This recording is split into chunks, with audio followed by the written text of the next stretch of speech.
Gas stations in the 1970s in America were institutions, not just fuel stops. They were neighborhood fixtures where the owner knew your name, where mechanics you trusted fixed your car, where community happened alongside commerce.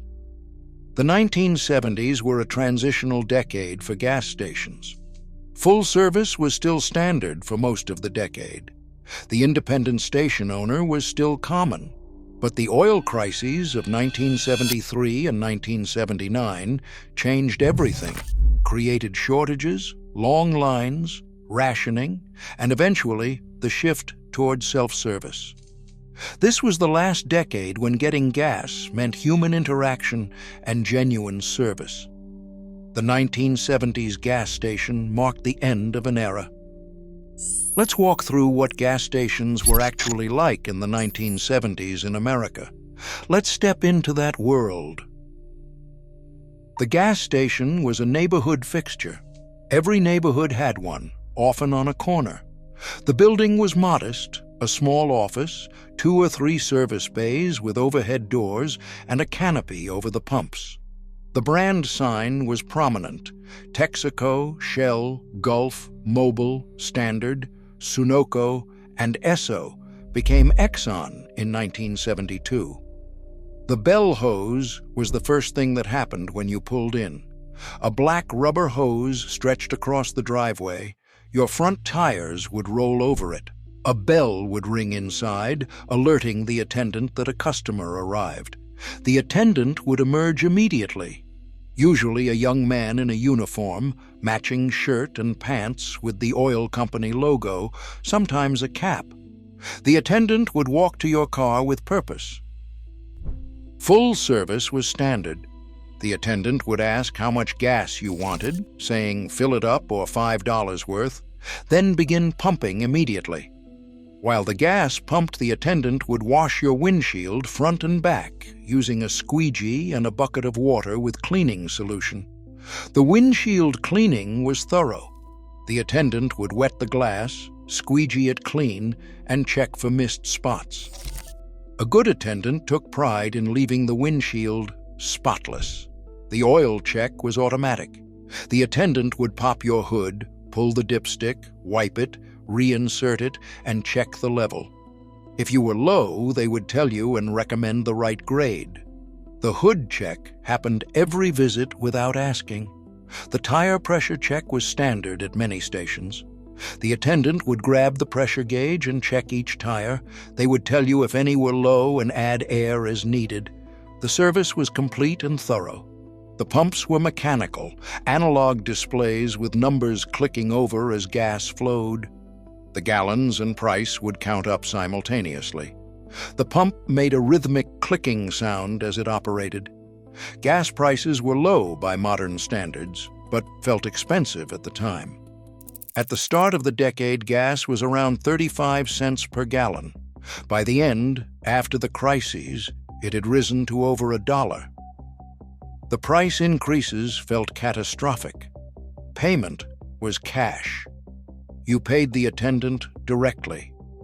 He would make change from a bill changer on his belt or from the cash register inside.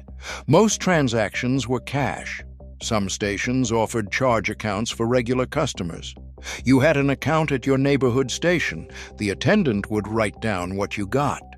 You paid at the end of the month. The charge account was community banking on a small scale. The service bays were where real work happened, 1 to 3 bays with lifts, tools, and a mechanic who knew what he was doing. The mechanic was often the owner or a long-term employee. He knew the regular customers' cars intimately. Bringing your car in for repair meant talking to someone you trusted. The mechanic would listen to the noise you described, take it for a short drive, and diagnose the problem honestly. The relationship mattered. The mechanic's reputation depended on not cheating customers. Oil changes, tire rotations, brake jobs, tune-ups. The station handled routine maintenance and repairs. Most everyday car problems were handled at the neighborhood station. The waiting area was basic. A few chairs, old magazines, and a coffee pot that had been on too long. The waiting room smelled like coffee and motor oil. The soda machine sat outside near the office, a metal machine selling bottles for a dime or a quarter. Glass bottles of Coke, RC Cola, Dr. Pepper. The bottles were cold and sweating in summer heat. The air pump was free. A machine compressed air, available to anyone. You pulled up, attached the chuck to your tire valve, and added air. Free air was standard. The idea of paying for air would have seemed absurd. The oil crisis of 1973 changed everything. OPEC's oil embargo created shortages. Gas stations would run out. Lines would stretch around the block. People would wait hours for gas. The ODD even rationing was implemented in many areas. If your license plate ended in an odd number, you could buy gas on odd days. Even plates could buy gas on even days. The system reduced lines somewhat, but it could not solve the underlying shortage. Some stations would close when they ran out. Signs in the window read, "No gas today." You would drive up and find nothing. Running out of gas became a genuine concern. People would fill up whenever possible, rather than letting the tank get low. The lines were extraordinary during the worst periods. Cars stretched for blocks. People waited 2 or 3 hours. Tempers flared, and there were fights at some stations. The civilized interaction of the normal gas station became tense and unpredictable. Station owners became gatekeepers.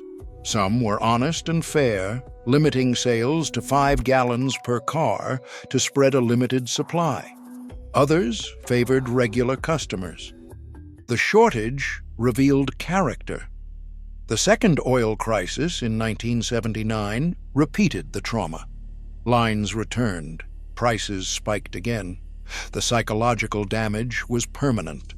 Americans would never trust cheap gas the same way again. Self-service was the solution that emerged. Customers pumped their own gas, labor costs were reduced, and prices fell slightly.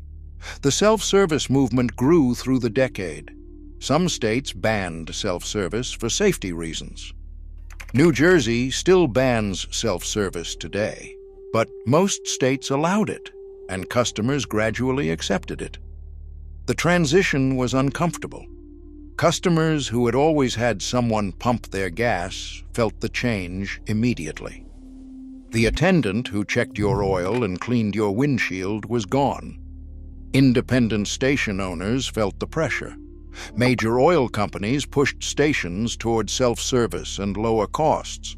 The personal relationship between owner and customer was being replaced by corporate efficiency.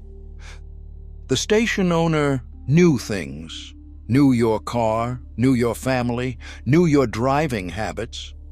When the radiator started running hot, he'd notice before you did. When your tires were getting thin, he'd tell you honestly. The knowledge and the relationship had real value.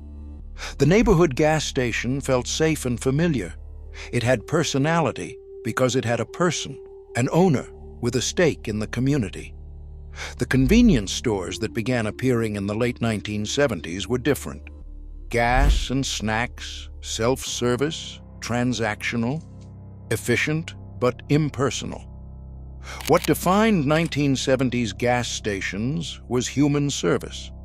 The attendant coming to your car, the mechanic who knew your name, the owner who'd extend credit if times were hard. The machines were tools, the people were the point. For people who filled up at gas stations in the 1970s, the memories are specific. The bell ringing as you pulled over the hose, the attendant approaching your window, the sound of the pump clicking away, the windshield being cleaned, the simple human interaction that turned a routine errand into a moment of community. The oil crises broke something permanent. The move to self-service was practical and inevitable. But something real was lost when the attendant stopped coming to your window. For those who remember, the 1970s gas station was what it was: unglamorous, practical, and genuinely personal in ways that modern fuel stops will never be again.